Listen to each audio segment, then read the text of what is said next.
Telugu political league లో ఇవాల్టి match Palamuru స్టేడియానికి మారింది. కృష్ణమ్మ పరవళ్లు తొక్కుతున్నా పాలమూరు జిల్లాల పొలాలను ఎందుకు తడపడం లేదని బీఆర్ఎస్ ప్రశ్నిస్తే డే 1 నుంచి మోటార్లు నడుస్తున్న ఆరోపణలేంటని కాంగ్రెస్ కౌంటర్ ఇస్తోంది. నీటి విడుదల చేస్తామని తెలిసి కూడా బీఆర్ఎస్ రాజకీయం చేస్తోందని విమర్శించారు మంత్రి జూపల్లి కృష్ణారావు.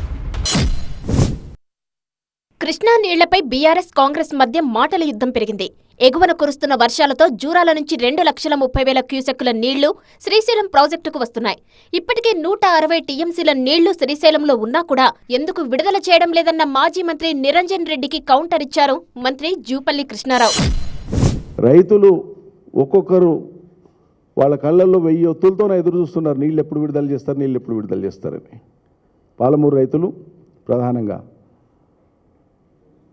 నీళ్లు వస్తున్నాయి, ఏట్లు వస్తున్నాయి, కృష్ణాలో మాకు ఎందుకు నీళ్లు విడుదల చేస్తలేరని. ప్రభుత్వం మంత్రో ముఖ్యమంత్రో సాగునీటి మంత్రో ముఖ్యమంత్రో కూర్చొని రివ్యూ చేసి ఈ పాటికే నిర్ణయం తీసుకుంటారని ఆశించినటువంటి వాళ్లకు ఆశాభంగమైంది.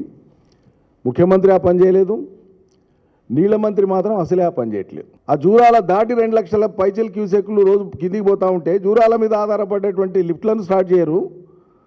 జూరాల మీద ఆధారపడినటువంటి కుడి ఎడమ కాలువల వెంబడి ఉండేటువంటి రైతులకు నీళ్ళు ఇవ్వరు.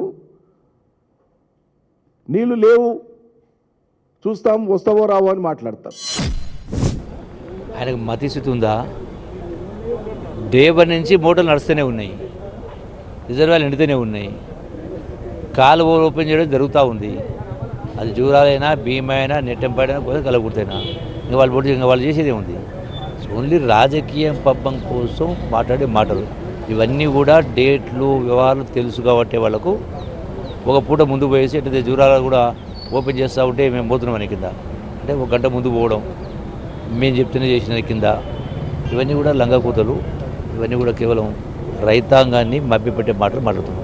ఈ నెల 11లోగా ప్రాజెక్టుల మోటార్లు ఆన్ చేయకపోతే ఉద్యమం తప్పదన్నారు నిరంజన్ రెడ్డి. మరోవైపు అన్ని పంపులు నడుస్తున్నా బీఆర్ఎస్ పొలిటికల్ గేమ్ మొదలుపెట్టిందని మండిపడ్డారు మంత్రి జూపల్లి.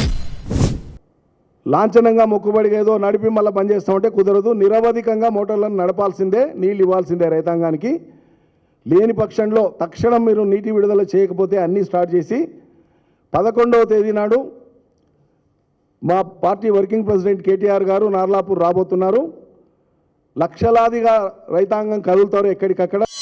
నీళ్లు వదలట్లేదన్నారు, నీళ్లు వదిలినామా వదలలేదా? జూరాల భీమా నెట్టమకు వెళ్ళిసారి వదిలినామా వదలేవా? నడుస్తున్న పంపులు నడుస్తలేవా? కాలువ నీళ్ళు పోతలేవా? కలవకుర్తికి సంబంధించి కూడా అంటే ఎల్లూరు పంపులు నడుస్తలేవా? జొన్నబడ పంపులు నడుస్తలేవా?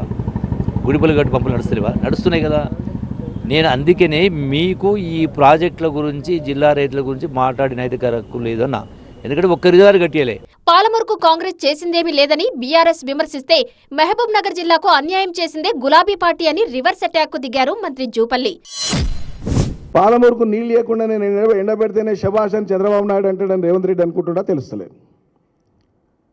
ఏం పాలమూరు బిడ్డ బాబు? ఒక ఆయన పాలమూరు బిడ్డ, ఒక ఆయన పాలమూరు అల్లుడు, ఇద్దరు శని పట్టిండు మీరు మాకు. మీరు కేవలం 20,000 కోట్ల సుమారు ఖర్చు పెట్టి జాతికి అంకితం చేసినామన్నారు. అసలు ఆ రిజర్వాయర్కి వెళ్ళి నీళ్లు మంత్రాలు చదివితే పైకి లేస్తాయా? దానికి కాలువలు తవ్వాలి కదా. కాలువలు తవ్వాలంటే శాంక్షన్ ఇవ్వాలి కదా. అంటే కాలువలకు మెయిన్ కాలువలకు శాంక్షన్ ఇవ్వాలి, డిస్ట్రిబ్యూటర్కి శాంక్షన్ ఇవ్వాలి, మైనర్స్కి శాంక్షన్ ఇవ్వాలి, సబ్ మైనర్కి శాంక్షన్ ఇవ్వాలి.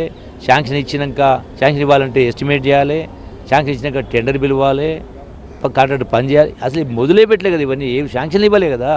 పాలమూరు రైతులకు కృష్ణా నీళ్లిచ్చే బాధ్యత కాంగ్రెస్దేనన్నారు మంత్రి కృష్ణారావు.